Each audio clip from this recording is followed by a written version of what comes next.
Hello, listener, and welcome to Book 3, Chapter 20 of Bite-Sized Tales, the audio flash fiction podcast. In today's story, our main character deals with the beginning of the apocalypse and the consequences of his actions.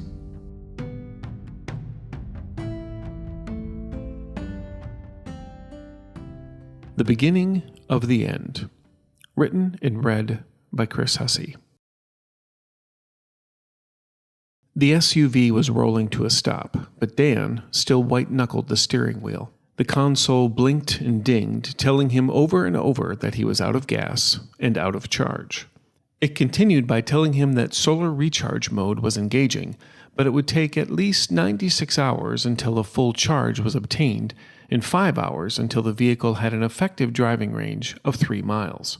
His brain was on fire from the stress, but for some reason, he found the ability to try and compute the math as to how much distance was covered per hour, and how 96 hours could somehow equal a total electric driving distance of 425 miles.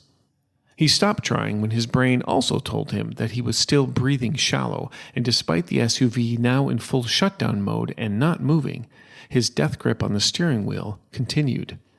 Just breathe, Dan. Relax. Relax.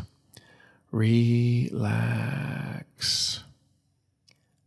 Coaching himself to regain control of his breathing, he loosened the grip on the wheel.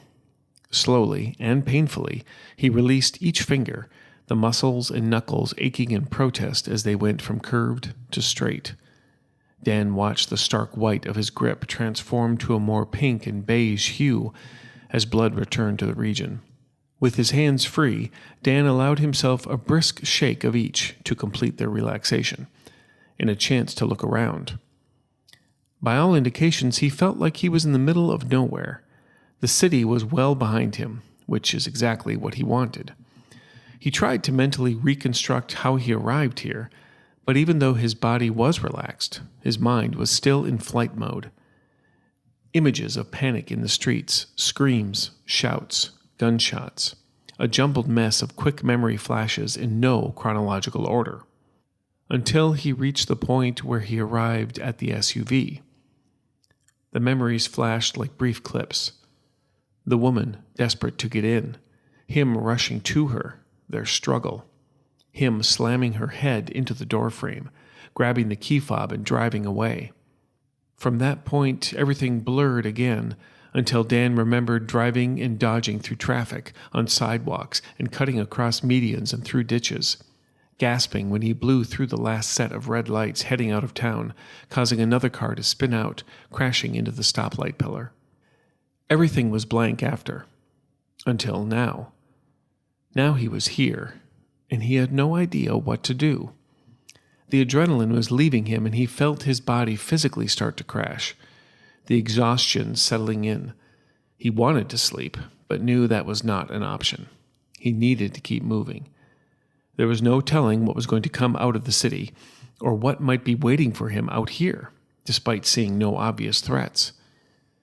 The SUV was safe, but only so safe, and if something happened before it was fully charged, he likely wouldn't be safe at all.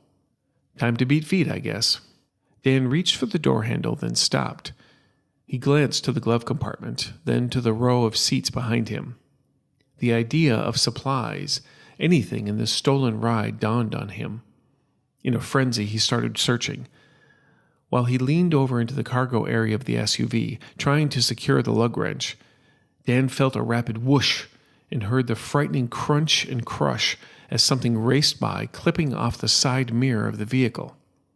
He yelped in fear, forcing himself fully into the back, then popping his head up to see the rapidly shrinking form of another vehicle racing down the road, swerving slightly, desperate to recover from the impact. His rapid breathing returned, and his hand ached from the tight grip of the lug wrench in his hand. Yeah, definitely not safe. Dan stood outside the SUV, staring at it. In a plastic shopping bag retrieved from under the middle seat was everything he'd secured from the inside. There wasn't much.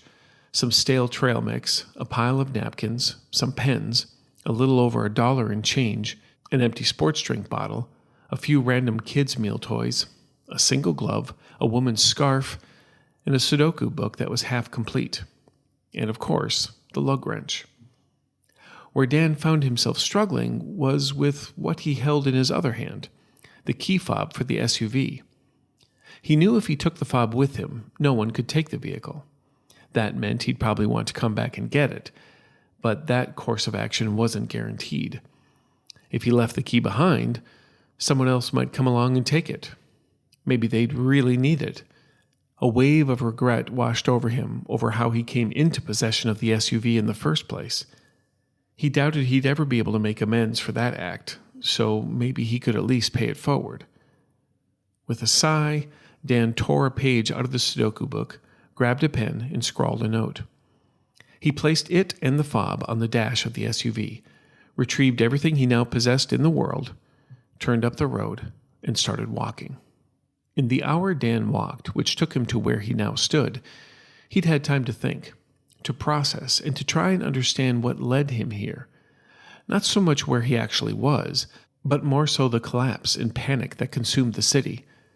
More memory flashes brought up overheard words: virus, and infection, and invasion, and attack. But try as he might, Dan couldn't piece together what was really going on. Whatever it was enough to cause absolute apocalyptic chaos in the city.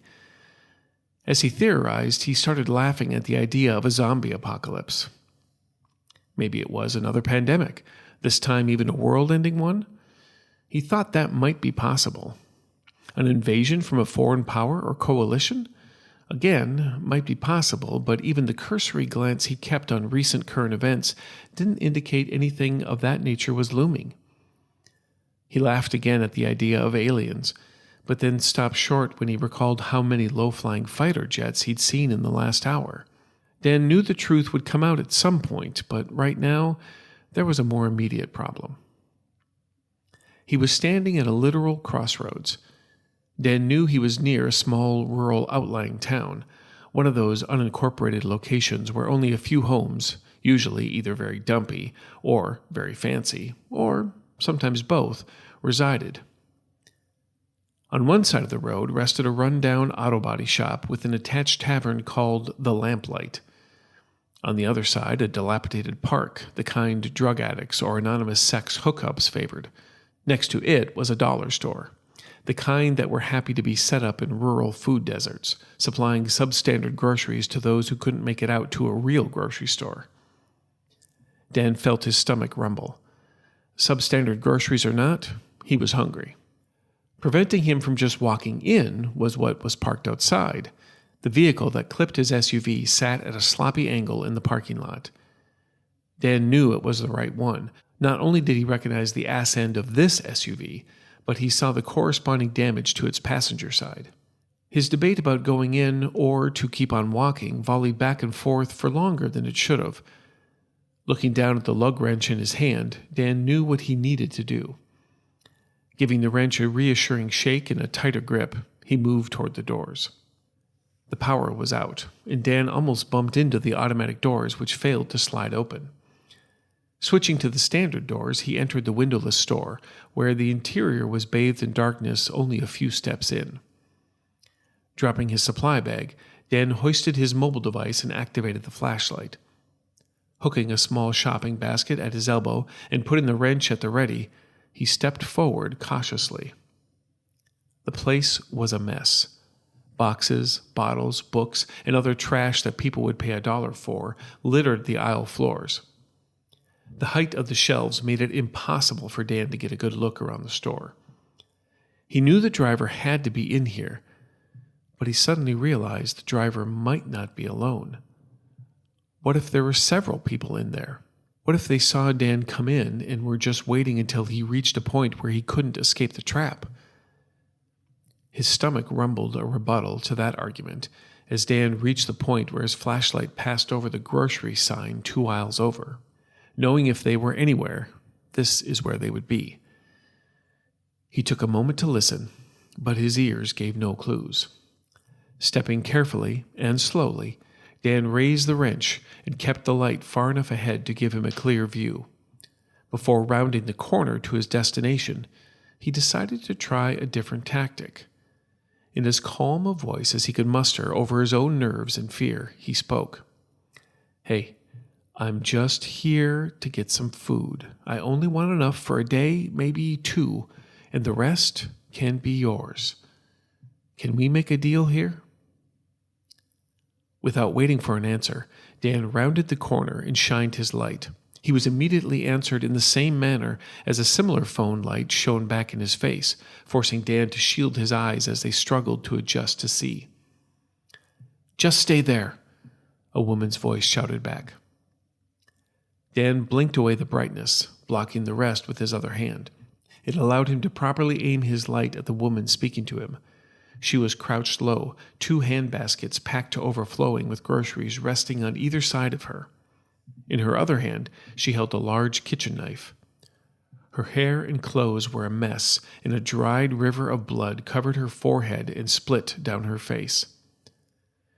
Behind her and curled up on the bottom shelf, desperately trying to not be seen, was a young child. Flicking his eyes away from the child and back to the woman, another memory flashed in his mind. He was back in the city, at the SUV, and struggling to steal it. The vision of slamming the head of his victim into the doorframe, then looking at her as she fell back to the ground, their eyes locking. The panic of recognition formed on his face as he stared at the woman crouching before him. Her gaze matched his, but was laced with anger. "Oh, shit," was all Dan could muster.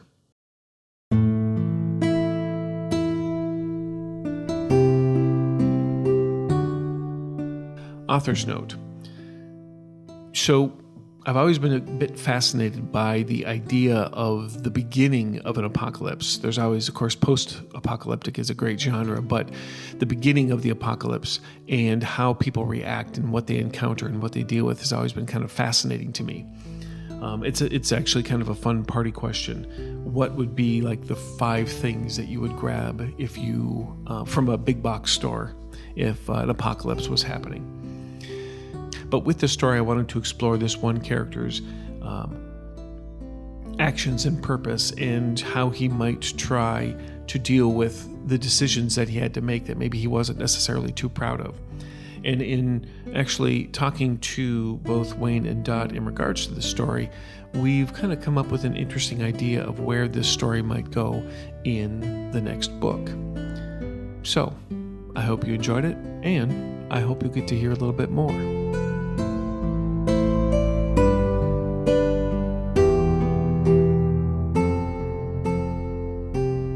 This chapter of Bite-Sized Tales has been brought to you under a Creative Commons Attribution, Non-Commercial, No Derivatives 4.0 International License. Intro and outro music is Fantasy Motion by Alexander Nakarada, provided under a Creative Commons 4.0 license. If you've enjoyed what you've heard today, we'd greatly appreciate reviews and recommendations to your friends. For more information about our authors, please visit bitesizedtales.com. We look forward to reading to you next time.